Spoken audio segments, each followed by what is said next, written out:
காசு, பணம், துட்டு, மணி என்பதை மறக்கடித்து மக்களை ஆன்லைன் பேமெண்ட் தளத்திற்கு மாற்றியதில் கூகுள் பேவிற்கு முக்கிய இடம் உண்டு.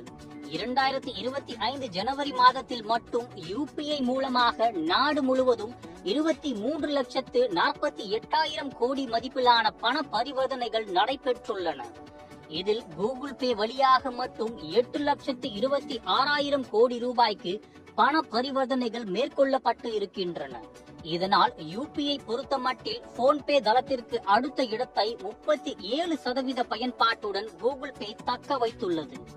ஆரம்பத்தில் மக்களுக்கு இலவச பரிவர்த்தனைகளை வழங்கி வந்த கூகுள் பே கடந்த 2023ஆம் ஆண்டு முதல் மொபைல் ரீசார்ஜ்களுக்கு 3 ரூபாய் வரை கட்டணம் வசூலித்து வருகிறது. இந்த நிலையில் தற்போது டெபிட் கிரெடிட் கார்டுகளை பயன்படுத்தி மேற்கொள்ளப்படும் கேஸ் மற்றும் மின்சார கட்டணங்களுக்கு 0.5% முதல் 1% வரை கட்டணம் வசூலிக்கப்படும் என்று அறிவித்து இருக்கிறது. இத்துடன் ஜிஎஸ்டி கட்டணமும் பயனர்களிடம் வசூலிக்கப்படும்.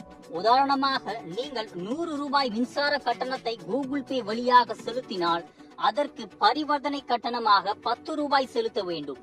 இத்துடன் ஜிஎஸ்டி வரியும் உங்களிடம் வசூலிக்கப்படும். இதன்படி 12 முதல் 15 ரூபாய் வரை நீங்கள் கூடுதலாக செலுத்த வேண்டியது இருக்கும். போன்பே, பேடிஎம் தளங்கள் இதுபோல ஏற்கனவே பயனர்களிடம் இருந்து கூடுதல் கட்டணம் வசூலித்து வருகின்றன. தற்போது இந்த வரிசையில் கூகுள் பேவும் இணைந்துள்ளது குறிப்பிடத்தக்கது.